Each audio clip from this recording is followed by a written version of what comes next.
Ok. Boa noite a todos, todas e todes. Mais um dia do nosso encontro. E hoje quem vai palestrar é a Jéssica, dialeteísmo e o problema do mentiroso. É com você, Jéssica. Fique à vontade. Obrigada, Natália. Vou compartilhar aqui o PDF e aí tu me fala quando estiver aparecendo.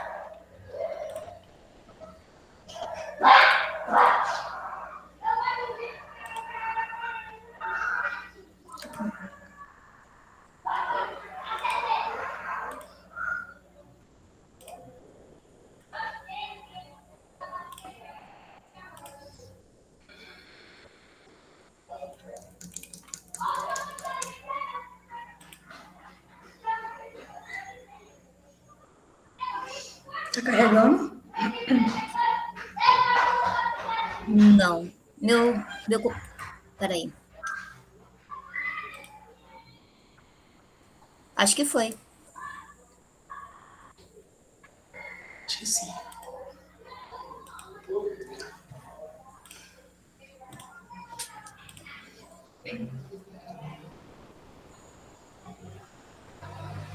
Apareceu? Sim? Tá, boa noite a todos e a todas. Primeiramente, é um privilégio estar aqui compartilhando esse espaço com vocês. Eu gostaria de agradecer profundamente a Natália e a Thalita, não só por estarem junto comigo na organização do evento, mas também por todo o apoio que elas me forneceram ao longo deste tempo, principalmente em relação à apresentação. Isso para mim vale muito. E eu queria agradecer também o Ederson, que é o meu orientador, por todo o apoio, por toda a paciência, por todo o incentivo, enfim, pelo profissional e pela pessoa que ele é. E agradecer também a todos os meus colegas da filosofia da UFMA, que já vi que alguns estão presentes. Eu agradeço também vocês pelo apoio, pela divulgação. Isso para mim também é muito importante. Bom, me apresentando, eu sou a Jéssica, sou graduanda em filosofia pela Federal do Maranhão. O que eu me propus a trazer para vocês aqui tem uma certa relação com a iniciação científica, o projeto PIBIC que eu estou trabalhando com o Ederson, que envolve dialetismo, paradoxo mentiroso. E o que eu me propus aqui nesse primeiro momento é, digamos que é dar um passo além do meu foco de pesquisa, dos meus objetivos. Conversando com o Ederson, a gente entrou em acordo e decidimos tentar explorar um caminho diferente. Explorar críticas ao dialeteísmo, não somente trazer algo mais dispositivo, mas algo mais crítico ao dialeteísmo. E por que disso? Porque no começo do ano, em março, eu apresentei na Semana Acadêmica da UEL um projeto de pesquisa, ainda muito no início. Então, uma das perguntas que me fizeram foi se tinha alguma crítica ao dialeteísmo. E, a princípio, eu não soube responder, né, porque não fazia parte dos meus objetivos, e estava tudo muito no início. E aí eu pensei, por que não tentar, né? Agora, nesse espaço aqui. E primeiro quero dizer para vocês que eu não sei se isso vai dar certo, tá? Foi tudo muito rápido, mas eu tentarei fazer o possível para passar isso para vocês, tá? E já peço desculpas para o Edson e para o Jonas, porque eu vou pegar a linha argumentativa deles e tentar expor aqui, claro, muito de uma forma bem esboçada. E já peço desculpa para eles de antemão, porque pode ser que dê errado, mas se der errado, tudo bem também, né? Valeu a tentativa. Tá, sem mais delongas, a minha apresentação hoje tem como título Dialeteísmo, Problema do Mentiroso. E eu vou pedir desculpa para vocês, porque aqui na rua tá muito barulhenta.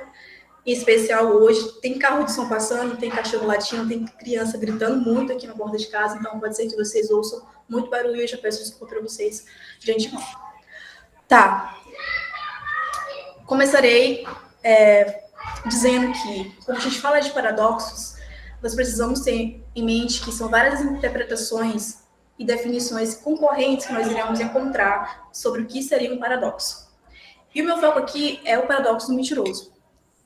A nível de informação, o mentiroso ele é um paradoxo semântico e também um paradoxo autorreferencial. Por ele ser um paradoxo semântico, grosso modo, ele envolve dois aspectos fundamentais. O primeiro aspecto fundamental que ele envolve conceitos semânticos, tais como validade, verdade, falsidade, definição, entre outros. E ele é um argumento que aparentemente é bom, razoável, mas que no fim das contas ele chega a uma conclusão contraditória, inaceitável, absurda. Ok? E dentre as diferentes formulações que a gente tem do paradoxo do mentiroso, eu trouxe para vocês uma formulação especial, que é a sentença do mentiroso simples. Aparentemente, essa sentença ela parece bastante inofensiva, né? Porque é uma sentença que está falando sobre ela mesma que ela é falsa. Mas aqui eu pergunto para vocês: será que essa sentença ela é mesmo falsa ou ela é verdadeira? Né? O que vocês acham? Não preciso responder, respondo aí somente para vocês, tá? Mas a gente considera, por exemplo, que ela é verdadeira. Importante falar aqui. E o que interessa para a gente, nesse primeiro momento, é qual é o valor de verdade desta sentença aqui, que a gente está chamando de 1, né? Que esta sentença é falsa. Se a gente supõe que essa sentença é verdadeira, então o que ela diz é o caso. Portanto, ela é falsa. Por outro lado, se a gente supõe que essa sentença é falsa, então ela é verdadeira, uma vez que ela diz exatamente isso. Concluindo, então, aparentemente, né, a gente tem como conclusão que esta sentença falsa só é verdadeira se somente se for falsa. Só que, percebam que a gente começa com uma sentença bastante intuitiva, né? Simplesmente uma sentença falando que ela é falsa.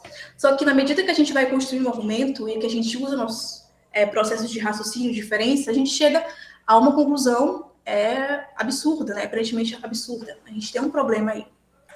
E é claro que muitas pessoas tentaram resolver esse problema, né? Tentar evitar esse passo aqui. E eu trouxe para vocês, acho que é dois dos maiores exemplos aí que a gente encontra na literatura, que tentam propor soluções para resolver o mentiroso, né? Para evitar que a gente chegue a esse passo aqui, né? A um argumento que envolva contradições. E um desses tratamentos consistentes na contemporaneidade foi fornecido pelo Alfred Tarski. Primeiro momento, é importante a gente ter em mente que, para o Tarski, o maior causador do mentiroso é o fechamento semântico, é a linguagem ser semanticamente fechada. E o Tarski vai denunciar isso, né? Ele vai falar, olha, se a gente quer evitar o paradoxo do mentiroso, o paradoxo semântico, a gente precisa não mais utilizar uma linguagem que seja semanticamente fechada. E o que o Tarski propõe? A proposta dele consiste em adotar uma linguagem semanticamente aberta, mas para que isso seja possível, ou seja, para que a gente adote uma linguagem semanticamente aberta, a gente precisa de uma separação entre a linguagem objeto e uma metalinguagem. Vamos imaginar aqui que a metalinguagem, ou que a linguagem objeto é uma linguagem que fica aqui na base, né, em nível 0, e a metalinguagem é uma linguagem de nível 1, nível 5, né? Vamos imaginar aqui. Assim, para a gente atribuir o predicado verdadeiro ou falso para uma determinada sentença da linguagem objeto, nessa linguagem aqui que está na base, em nível 0, a gente precisa de uma metalinguagem, porque uma sentença na linguagem objeto não pode predicar ela mesma, ou seja, ela não pode atribuir o predicado verdadeiro e falso para ela. Ela necessita de uma metalinguagem que faça isso. E assim sucessivamente. Se você quer atribuir um valor de verdade, predicar a sentença do nível 1, a gente precisa de uma metalinguagem, né? Uma sentença de nível acima e assim sucessivamente. Então, assim, para atribuir o predicado verdadeiro ou falso, a gente precisa de uma metalinguagem. E no mais, assim, grosso modo, o Tarski fala que para a gente evitar paradoxos semânticos, eles só serão evitados se a gente usar como recurso uma metalinguagem. É importante aqui dizer para vocês que o meu foco, o meu objetivo não é me aprofundar no Tarski, muito menos no SoulCrypt, porque envolve coisas muito técnicas, das quais eu mesma não me sinto segura o suficiente para tratar com vocês aqui, e também porque eu não me aprofundei tanto, né? Minha pesquisa não abrangia muito essas coisas.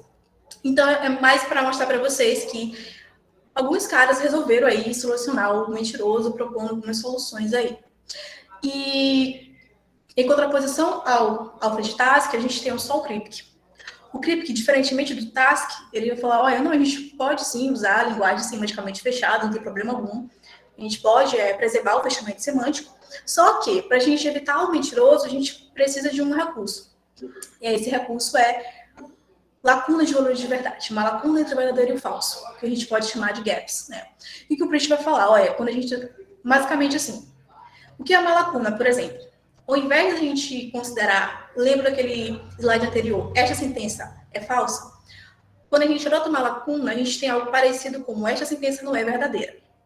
esse recurso não é verdadeiro, é um exemplo, né, de um gap, que a gente pode, no caso, o CRIP acreditava que quando a gente adotava esse recurso, a gente barrava a formulação do mentiroso. Só que a gente vai ver que isso não é o caso, isso não acontece. Porque quando a gente adota gaps, não somente a teoria do CRIPC, né, qualquer teoria que adote lacunas de valores de verdade vai sofrer com o problema da vingança do mentiroso. Ou seja, digamos que é invocado, né, o próprio mentiroso invoca uma vingança contra essas soluções aí que querem dar uma resposta consistente para o mentiroso.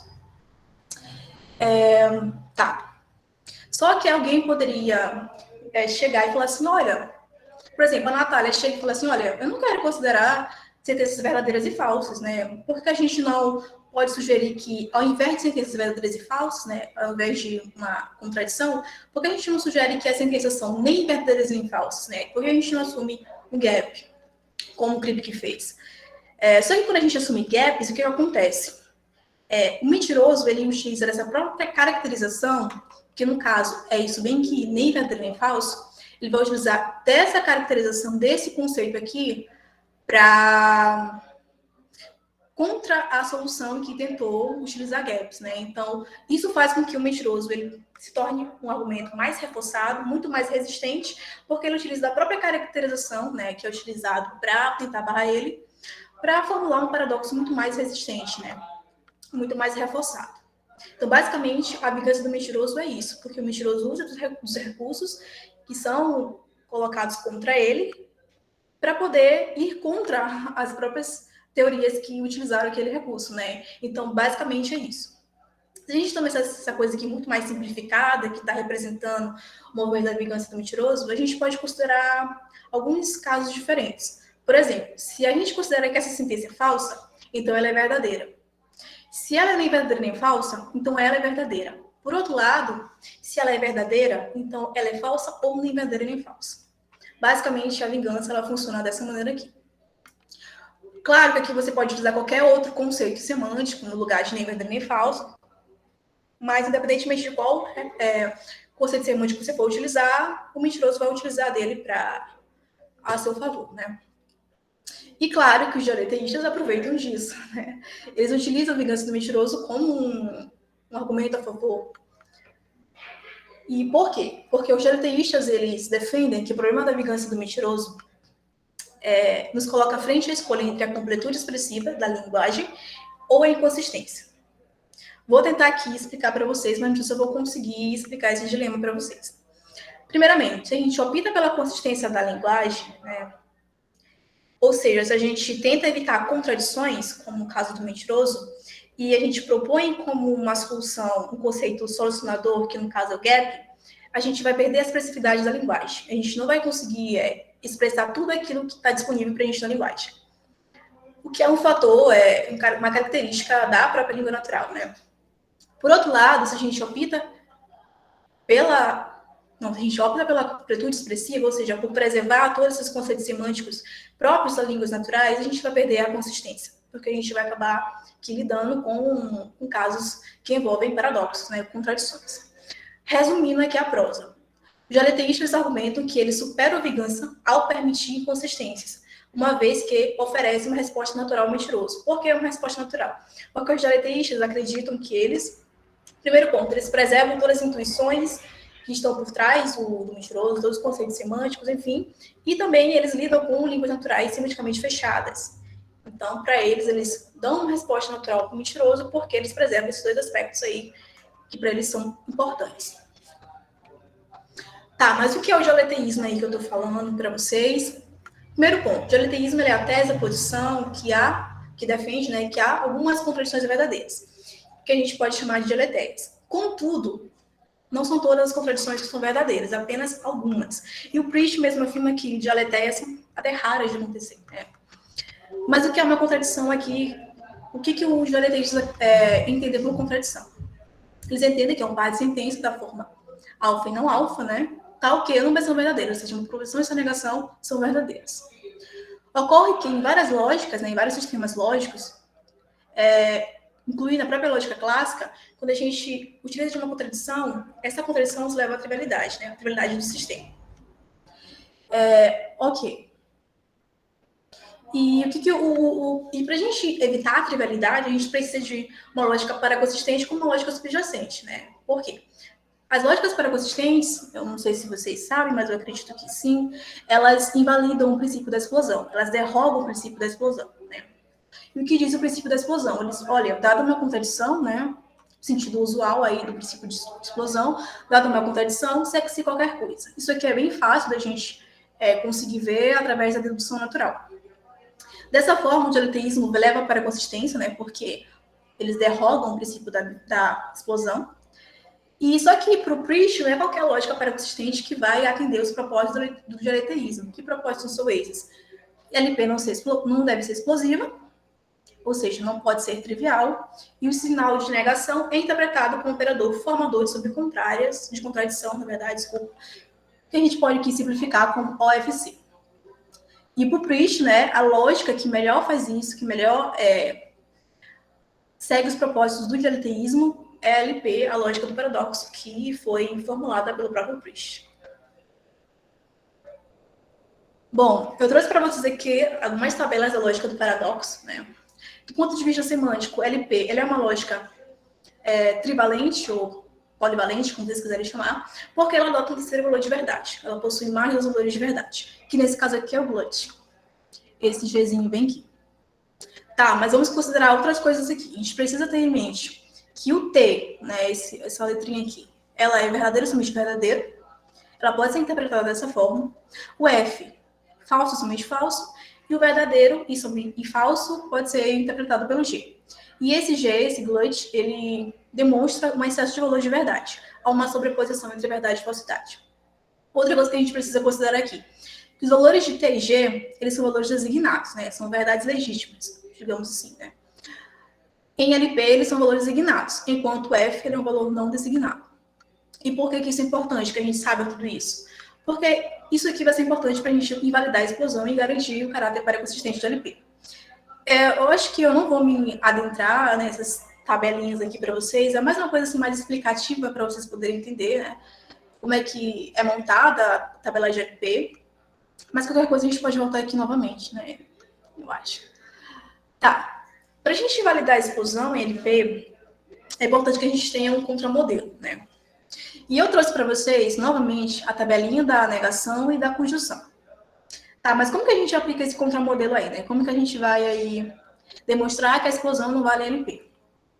Vamos tomar, por exemplo, essa proposição aqui, alfa, como tendo valor de verdade glut. E o glut a gente tem que ter em mente que é verdadeiro e falso. Se ele é verdadeiro e falso, então ele tem como, digamos, propriedade o T e o F. Verdadeiro somente verdadeiro e somente falso, tá? Só para vocês terem em mente isso. E vamos também atribuir ao beta um valor F, falso somente falso. Tá, aplicando aqui o contramodelo. Eu trouxe para vocês essa tabelinha bem destrinchada, né, para ficar mais fácil a visualização. E vamos aqui brincar com isso aqui e atribuir aqui. Lembrando que o alfa, ele tem valor glut, né? Então, a gente coloca o glut aqui e o glut aqui. Eu acho que vocês estão vendo a mãozinha aqui, né? E o beta, o F. Então, a gente coloca aqui. Olhando para a conjunção, vocês podem pensar, ou para a negação, vocês podem pensar, tá, o glut está aqui normal, o glut, sendo que a gente tem uma negação. Então, quando a gente olha para a tabelinha da negação, a gente vê que negar o glut, o resultado é um glut. Então, aqui está correto. E aí a gente precisa trabalhar essa conjunção, né? E quando a gente olha para a tabelinha da conjunção, a gente vai ver que o glut, com o glut, o resultado é o glut, né? Então, dessa maneira, a gente tem um contramodelo para a explosão. Tá, mas como é que isso invalida a explosão? Vamos aqui lembrar da concepção usual aí, clássica da noção de validade. O que diz a noção de validade? Olha, de premissas verdadeiras segue-se uma conclusão necessariamente verdadeira. Só que, quando a gente olhar para a conclusão, né, a gente está tendo aqui uma consequência sintática, salvo engano, a gente vai ver que é falso. E seguindo aqui a noção usual de validade, né, da lógica clássica, como ela traz para a gente vai ver que isso não é possível. Ou seja, vai ser invalidado isso daqui. Por quê? Porque a gente tem premissas verdadeiras, vocês podem pensar, tá, mas o glut tem falso. Ok, mas ele também é verdadeiro. Porque a negação da falsidade é entendida como a verdade da negação aqui, né? Então, isso aqui valida porque a gente tem premissas verdadeiras, só que a gente chega a uma conclusão falsa. Então, aplicando esse contramodelo, a gente tem derrogação do princípio da explosão. Ok. Eu trouxe esse quadro de oposições de Aristóteles para tentar deixar o argumento daqui em diante um pouco mais claro. Lembra que um dos propósitos dos ateístas é que a negação seja um operador formador de contradição? Isso não se dá à toa. O Priest ele vai voltar lá no titio Aristóteles para poder mostrar isso, né? Para poder mostrar o sentido de contradição pretendido pelos dialeteístas, em especial por ele. E que, tá, explicando aqui de uma forma bem grosseira o quadro de oposições de Aristóteles. Isso aqui demonstra as relações de oposição entre as proposições categóricas, né? Então, o A que representa a proposição universal afirmativa, o E a proposição universal negativa, o I, proposição particular afirmativa, e o O, particular negativa. Ok. E elas possuem algumas relações, né? Como relação de contrariedade, contraditoriedade, com subcontrariedade e subalternação. Para a gente, apesar de eu trazer esses três as três relações, o que importa para a gente são apenas duas. A relação de contraditoriedade e a relação de subcontrariedade, perdão. O que é a relação de contraditoriedade? Vai dizer que duas sentenças não podem ser ambas verdadeiras e nem ambas falsas simultaneamente. E a relação de subcontrariedade, duas sentenças não podem ser ambas falsas ao mesmo tempo, embora possam ser ambas verdadeiras. Adianto para vocês que a noção de contradição para o Priest envolve essa diagonal aqui, essa relação de contraditoriedade do quadro de oposição de Aristóteles, que diz que duas sentenças não podem ser ambas verdadeiras e nem ambas falsas simultaneamente. Só que a gente vê que o Priest vai ser pego no pulo logo em seguida, e quem faz isso é o Slater. O Slater tem uma crítica aí contra o dialeteísmo, especialmente o dialeteísmo do Priest, em que ele tem um artigo que é Lógicas para Consistentes, não lembro direito o ano agora desse artigo. Jéssica, 10 minutos. Nossa, desculpa interromper. Okay. Não, tranquilo. Ele tem esse artigo aqui em que ele vai pegar, digamos que o Priest no pulo. E eu falo assim, olha, Priest, ele está tentando nos ludibriar, quando ele diz que a noção de contradição é aquela noção do quadro de oposição do Aristóteles de contraditoriedade. Para o Priest, a negação de LP ela não funciona como operador formador de contradição, mas sim como operador formador de subcontrárias. O que diz a relação de subcontrariedade? Que, dadas duas proposições, ambas não podem ser falsas simultaneamente, embora possam ser ambas verdadeiras. Vamos considerar, no primeiro momento, a semântica de LP, né? Como que isso pode ser interpretado. Vamos lembrar também daquelas letrinhas que eu mostrei para vocês, que é o T, o F e o Blunt, que é o representado pelo G, e vamos tomar essas três letras aí como correspondentes a esse conjunto aqui, em que o -1 é o falso somente falso, nos remete ao F, o 1 verdadeiro somente verdadeiro, nos remete ao T, e o 0 verdadeiro e falso nos remete ao Blunt, tá? Isso aqui é só uma forma de correspondência que o próprio Slater também traz no artigo dele, dessa maneira aqui, né, com esses números aqui. Tá, mas grosso modo, o que diz o aumento do Slater? Tá, galera, eu não sei se eu entendi muito bem, não sei se eu vou explicar muito bem para vocês, mas pelo que eu entendi, o Slater vai falar o seguinte: a verdade de alfa, ou seja, a interpretação de alfa, ela é maior ou igual a zero. Ela é verdadeira somente verdadeiro ou verdadeiro e falso. E essa interpretação ela é equivalente a alfa. E analogamente, de forma análoga, acontece o mesmo com a negação dessa proposição. A verdade de não alfa, ela é menor que zero, ou seja, ela é falso somente falso. E essa verdade é equivalente a não alfa, né? Elas percebam que elas não são contraditórias essas noções, elas são equivalentes, pelo menos para o Slater, né? Resumindo aqui, uma proposição e a sua negação não são contraditórias, mas sim subcontrárias. Tá, isso aqui, o que o Priest está dizendo o seguinte, ou o Slater, perdão. Quando a gente usa o Blunt, né, esse valor de verdade que diz que uma sentença é tanto verdadeira como falsa, a gente acaba aqui provocando isso aqui. A gente acaba aqui não tornando essas duas proposições contraditórias, mas subcontrárias. Por quê? Porque, vamos lembrar novamente, o Blunt é verdadeiro e falso, né? Ok, isso acho que já ficou um pouco claro. Quando a gente nega o Blunt, o resultado é Blunt, e isso a tabela nos mostra, né? Por quê? Porque a gente considera, nesse caso, o conjunto como um todo. Não somente essas valorações de forma, posso dizer, não fugiu claro, tá, mas ok. Quando a gente nega isso aqui, o nosso resultado é isso aqui. Percebo que houve só uma diferença, né, na posição das letrinhas aqui. Por que isso ocorre? Porque o conjunto é não ordenado. Se ele é não ordenado, então não há interferência alguma.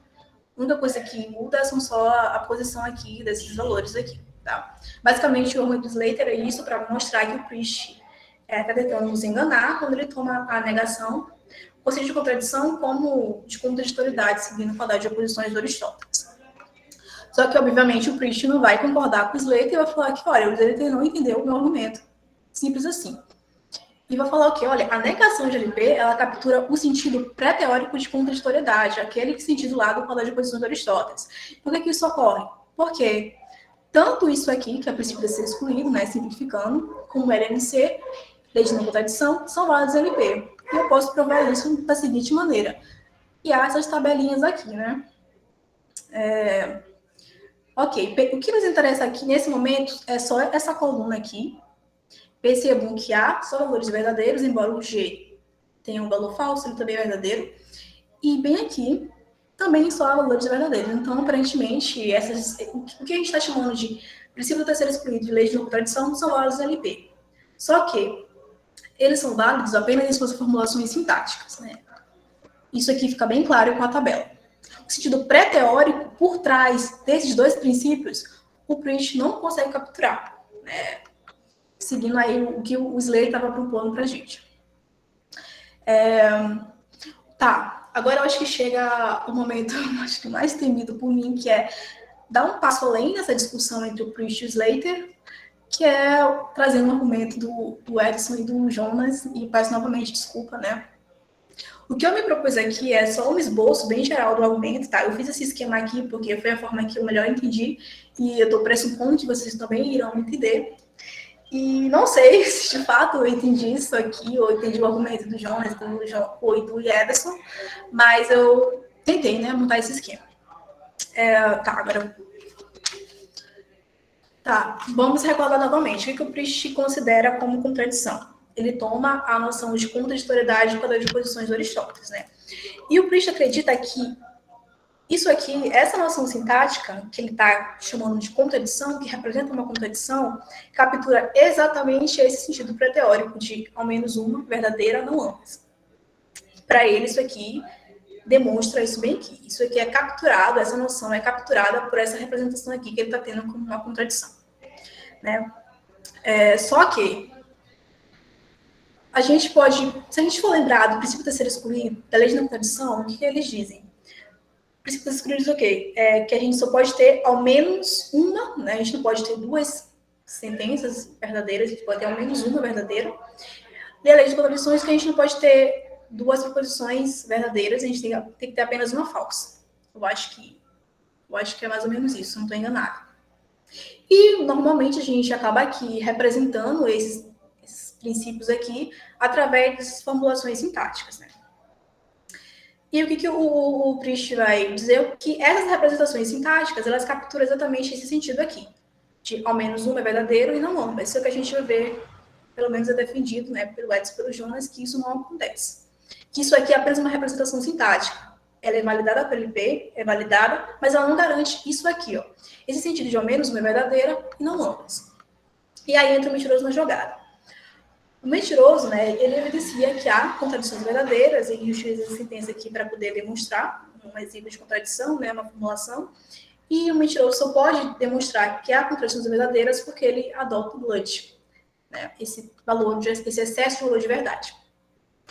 E só que ocorre o seguinte, gente, é o Blood que é responsável por validar essas duas expressões sintáticas. Eu mostrei para vocês na tabela, né, no slide anterior. E o que o Ederson e o Jonas vão falar que não, que isso só ocorre, né? Isso aqui só é validado por conta do Blood. Sem Blood isso não ocorre.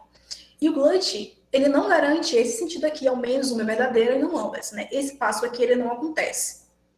Então, isso aqui não consegue capturar esse sentido que a gente está, que pelo menos os dialetistas pretendem capturar, né? E, ok, deixa eu ver aqui se tem mais alguma coisa para falar para vocês. Tá, o que o mentiroso faz, né? O mentiroso, ele vai fazer o seguinte. Lembrando que bona fide é a classe das verdades designadas, o T e o GLUT, o G, né? E a classe do resto das verdades não designadas é composta pelo F.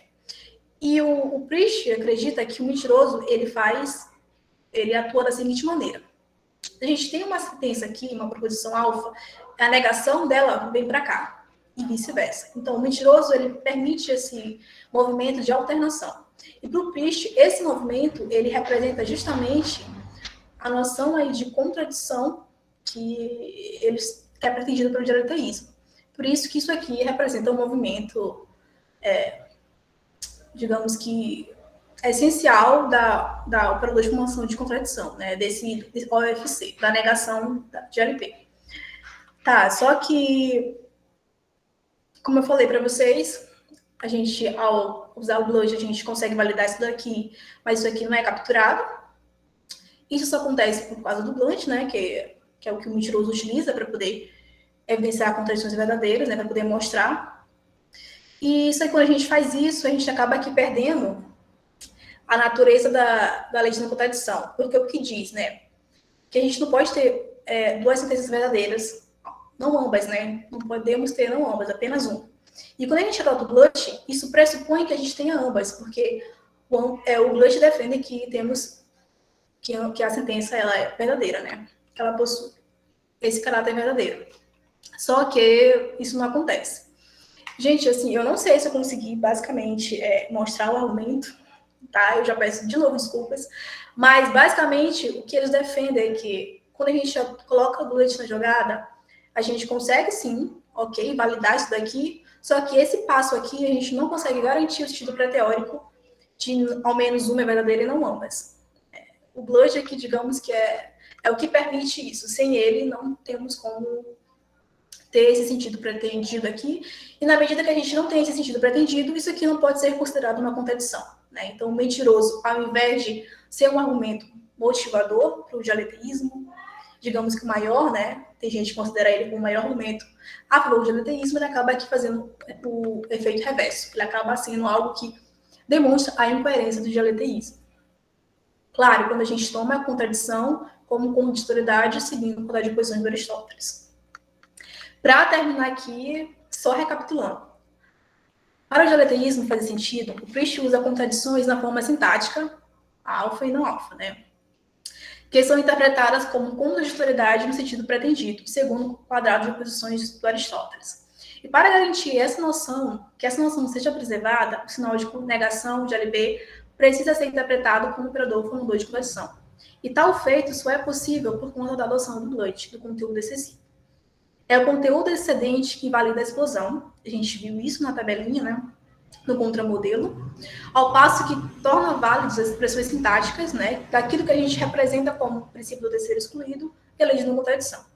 Contudo, Priest acha que validar as expressões sintáticas acima, essas duas aqui, é que garante o sentido pré-teórico da contradição, ao menos uma, mas não ambas. Só que a validação das expressões não garante necessariamente o sentido pré-teórico desses dois princípios aqui em LP. Em suma, a representação sintática de contradição, disso aqui que a gente está querendo demonstrar como uma contradição, em LP não é como uma contradição de fato. Se tomamos o sentido de contradição como contraditoriedade, tal como o quadrado de posições do Aristóteles. Essas são minhas referências e, no mais, muito obrigada. Não sei se eu consegui passar a mensagem para vocês, mas se eu conseguir apresentar já me faz muito satisfeita e feliz também. Obrigada, Jéssica. Maravilhosa a apresentação, esclarecedora. Pode ficar em paz, foi tranquilo. Pelo menos para mim. Eu não sei se eu falei muito rápido também, eu tô com medo de ter falado muito rápido. Foi perfeita, fica tranquila, tá? Pessoal, o chat está aberto. Eu fico atropelando várias palavras aí. Gente. Ninguém percebeu. Eu tô rouquinha mesmo, pra piorar. Então vamos lá no chat, ver quem tá. Bora. Criança, cuidado com essas perguntas, viu? Pelo amor de Deus, não me deixem encabuladas. Não seja tímida. Tá. Eu sou um pouco. O Julian. Julian? Ai, meu Deus, lá vem bom. Pode ficar à vontade. Não, olá, boa noite. Já parou para o pastamento. Peraí. Olá, boa noite. Sim, escutando. Primeiramente, eu tenho que agradecer a sua apresentação, foi muito bacana a sua apresentação, Jéssica, foi muito claro o argumento, eu consegui entender assim, perfeitamente assim, a dialética do argumento e tal. Tenho que agradecer a sua apresentação muito clara, e não se preocupe, que eu quero fazer só uma perguntinha. Não, calma. Não, tô brincando, relaxa. Mas, tipo assim, o dialeteísmo eu leio o dialeteísmo como uma conjunção de duas teses, uma lógica e uma metafísica. Esse argumento que está tratando, a gente está tratando uma variante da tese lógica, né? Ou com isso a gente pode pular para a tese metafísica do dialeteísmo. Que, embora não tenha... Sim, essa é a minha pergunta. O objeto do seu argumento é atacar o dialeteísmo lógico ou o dialeteísmo metafísico? Do desenvolvimento do argumento aqui exposto. Eu acredito que seja lógico, mas eu queria maior desenvolvimento sobre isso. É só isso mesmo. Olha, obrigada por você ter aparecido aqui. Bom, pelo que eu entendi, claro que eu posso ter entendido de forma totalmente equivocada, é lógico. Porque, lendo um pouco do Priest e também acompanhando algumas entrevistas dele, a proposta do dialeteísmo aqui do Priest, ele não pretende envolver questões metafísicas. Eu acho que é mais um âmbito lógico mesmo, entendeu? Não questões que envolvem ontologia, embora algumas pessoas tentam levar por esse viés, o Priest, levando em conta tudo aquilo que eu já vi dele, já li, ele não leva por esse viés mais de realismo ontológico, metafísico, é mais aqui no campo lógico. Então, assim, claro, é a forma que eu interpreto, né? Eu também não sei se o Ederson também e o Jonas interpretaram dessa forma, mas, assim, respondendo aqui na cara dura, é o lógico. Não, certo. Só tenho que agradecer mesmo a apresentação, foi muito bacana. E é isso, eu vou deixar o pessoal perguntar, que eu queria comentar um pouco mais sobre. Mas eu vou sair um pouco do assunto. Então eu vou me ceder por hora. Mas muito obrigado pela apresentação. E agradeço a organização do evento no geral hoje, mais uma vez, como sempre. Obrigada.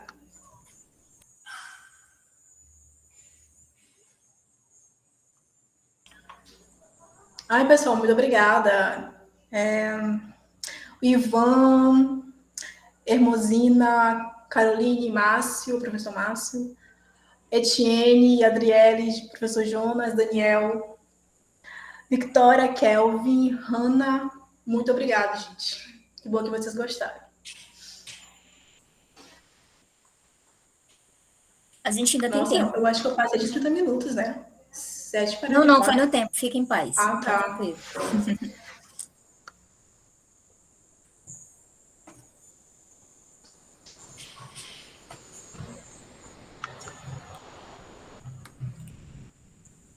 Pode ficar à vontade, Jonas. Eita.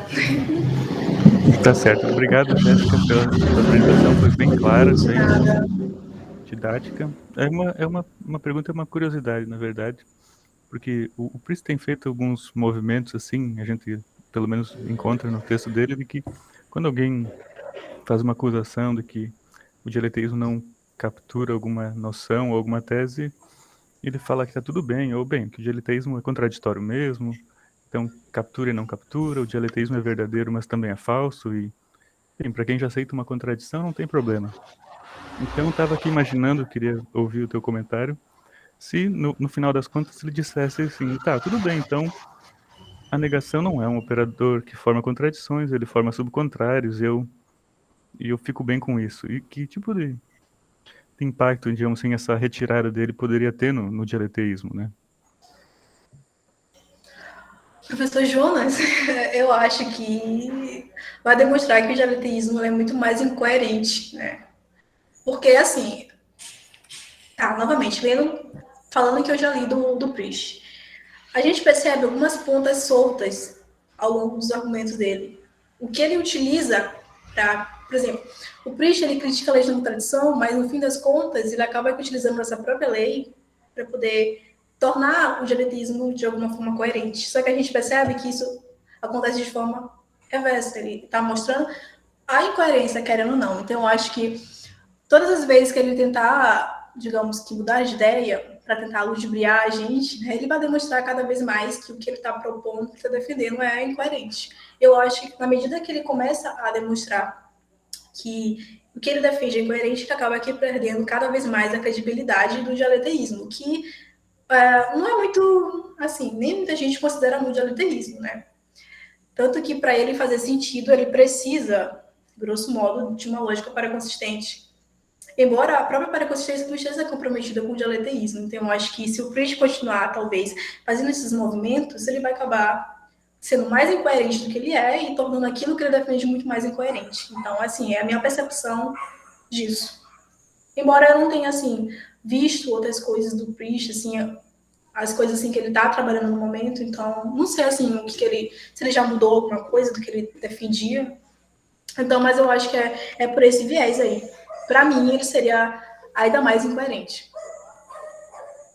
Tá certo, então. Obrigado. Acho que Nada. tenderia a seguir também por essa linha. Muito, muito boa a resposta que você deu. Nada. Obrigada a você.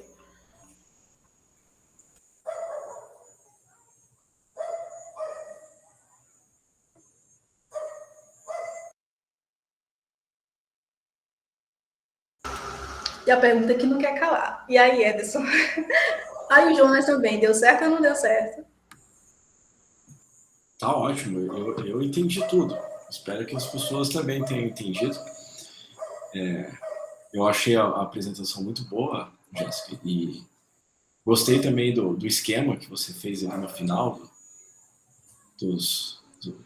do argumento, né, que a presença do glute não faz com que a gente não consiga garantir o sentido pré-teórico de contradição. Mas, claro, o esquema foi baseado no artigo.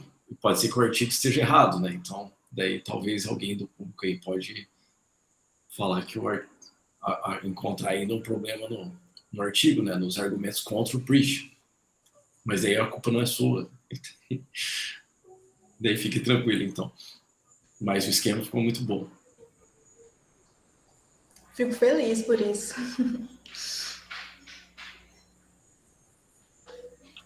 Professor Ivan, fique à vontade. Olá, boa noite, Jéssica. Boa Muito boa noite. apresentação, obrigado pela. Eu queria fazer uma questão mais para expandir a discussão. Eu já vi algumas pessoas defendendo, por exemplo, que existem contradições reais. Então, daí que o mentiroso seria só um sintoma da nossa linguagem, captando alguma coisa parecida com isso. Você acredita nessas coisas? Você pensou sobre isso já alguma vez? Enfim. Que há contradições reais, você se refere no mundo, Isso. assim? Que no mundo ou nas entranhas metafísicas aí do universo, alguma coisa assim. Olha, eu não acredito, não. Ponto, né? Não acredito. Legal. E assim, legal que você falou isso, porque eu li um verbete nas tempos que, assim, por exemplo, eles sugerem algumas coisas para a gente poder pensar de pesquisas futuras, né? No finalzinho do verbete tem isso aí. E aí a pessoa que escreveu sugere justamente isso, que a gente leve isso de contradição mais para o mundo real, enfim. E aí ele utilizou do princípio da racionalidade, eu acho que, salvo engano, é o Priest que acho que tem alguma coisa escrita sobre isso. E aí ele utiliza desse princípio para poder tentar falar, olha, a gente pode ter, sim, contradições no mundo, piriri-pararó, mas, assim, respondendo a sua pergunta de forma pontual, eu acho que não seja possível. Ah, mas pode ser que alguém ache, né, mas tudo bem, mas eu acho que não.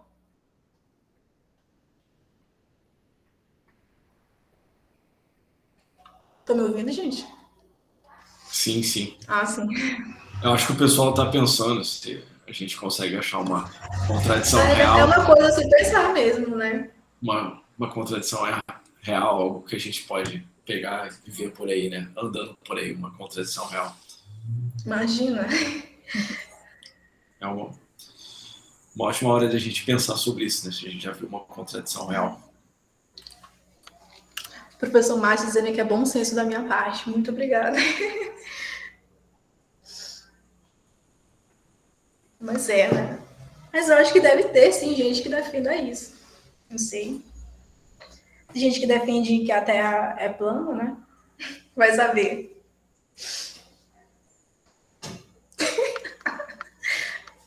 Tem doido pra... É como diz aqui no Maranhão, tem doido pra tudo, né? Leão. Eu escrevi pergunta, mas eu queria fazer uns comentários. Posso? Que eu já... Fique à vontade. Uns comentários sobre o meu contato com essa literatura. Um negócio que eu fiquei surpreso, depois eu fui ver no Proust realmente tinha, é a tabela da implicação em LP. Que, tipo assim, eu fui no manual do Proust, do Introduction to Classical Logics, ele não dá, pelo menos eu não lembro de ter visto isso em um dos capítulos. Mas aí tem não é um problema, mas normalmente é só apresentado o significado da negação da disjunção e da conjunção. É para apresentar o LP, é uma apresentação comum. Você apresenta lá as tabelas, que não é função, é relação dos valores para outros, né? Do valor e tal. Mas um ponto que eu queria puxar aqui, que eu acho que é a minha discordância com o artigo do Slater, e talvez uma salvação para o dialeteísmo, é essa imposição semântica do significado, essa premissa do significado da negação, né? Que a negação tem que ser um operador de contrariedade, ou ao menos dar o significado dela em termos puramente, dar o significado da negação, ou a negação, enquanto um operador unário deva capturar uma noção semântica por trás. E que as regras de inferência que o significado é dado por essa premissa. Então, basicamente eu rejeito essa premissa. Ou ao menos eu acho que essa premissa é a base de todo o ataque que o Slater vai fazer, tanto nas lógicas CN do Newton da Costa, tanto as do Proust, que é o objeto do argumento aqui. Eu queria fazer esse comentário, assim, que para mim a premissa mais problemática, e embora seja fundamental para montar uma versão do mentiroso, porque o mentiroso ele vai fazer esse pulo de valor designado para não designado, ou ao menos a negação, em algum sentido a negação ou um operador unário tem que fazer esse pulo dentro da semântica. Esse pulo eu estou usando uma metáfora, mas eu estou ilustrando isso dentro de um modelo, né? Dentro do modelo, de um dado sistema que pretende capturar e tal. Eu só queria fazer esse comentário mesmo, assim, em relação à minha posição, em relação ao argumento, para contribuir com a discussão de maneira geral. Mas é isso, muito obrigado. Tranquilo, acho que tu tá no teu direito de discordar, né? Assim, eu peguei o Slater, tá muito recente, tá aí o Edson de prova, eu não tinha lido absolutamente nada, tanto que eu penei pra caramba pra entender. E porque o artigo tá em inglês, e eu não sou lá essas coisas em inglês, né? Mas, assim, acho que eu não tenho assim, uma opinião formada pra dizer, eu concordo, discordo com o Slater. Mas tu tá no teu direito de discordar, porque provavelmente tu já leu muito mais coisas do Slater do que eu. Nada, mas muito obrigada pela tua consideração. Nada, eu estou batendo cabeça só porque eu tô tentando ser pluralista, só que não dá. Não é que não dá, né? Eu tô tentando ser pluralista, mas só que ainda sou graduando e não sei ler inglês direito também. A gente tenta brincar com isso. Vamos junto. Mas obrigada pelo teu comentário. Porque eu gosto mais de teoria da... Eu tenho simpatia maior com regras de inferência, teoria da prova, esses negócios. Então eu acho que dar significado de maneira semântica, ou ao menos basear, e ter isso como uma premissa de um argumento tão forte desse, é algo, no mínimo, objetável. Assim, é uma linha de ataque para o argumento. Ao menos para a dependência do argumento e da formulação do mentiroso, de maneira mais geral, né? Beleza. A gente ainda tem tempo, pessoal, mais 5 minutinhos.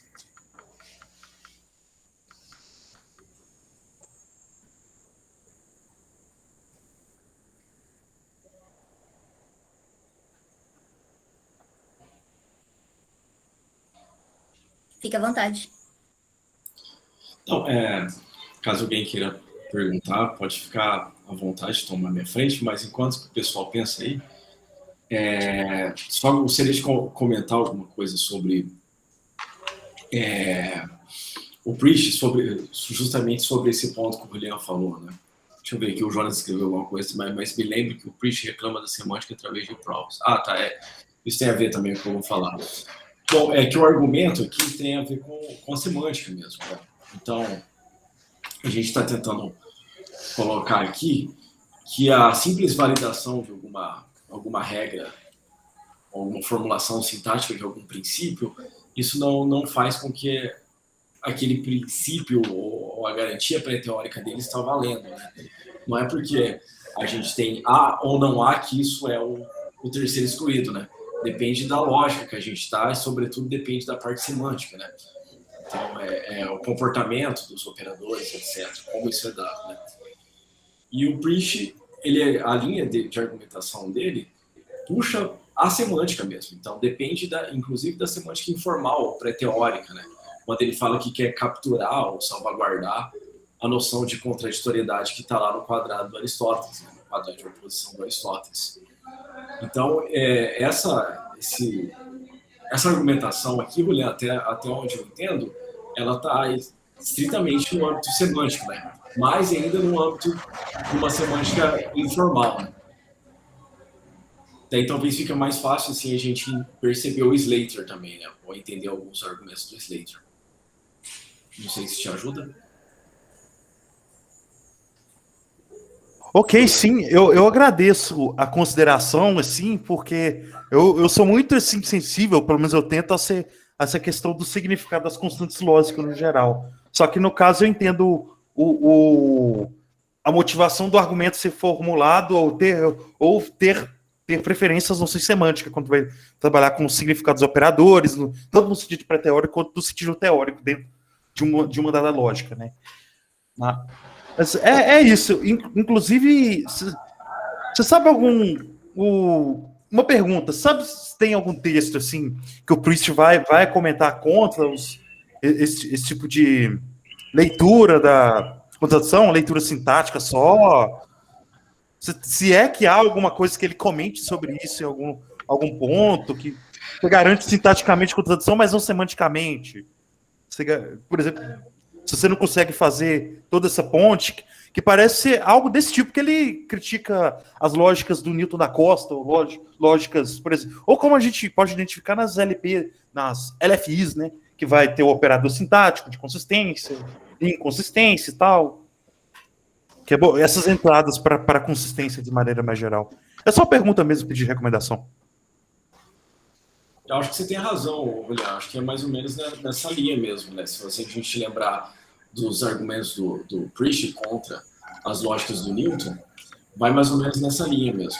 Que isso não é uma negação, né? Que a negação da lógica para consistente, como eles chamam, né? Na escola brasileira, não é uma negação, né?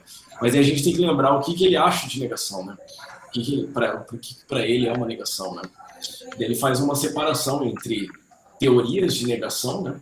Que a gente pode ter, então, a teoria paraconsistente de LP da negação, a teoria do Newton da Costa de negação, a teoria clássica da negação. A gente tem várias teorias da negação e tem um negócio que ele chama de negação, que é um objeto de negação que deve ser capturado, né?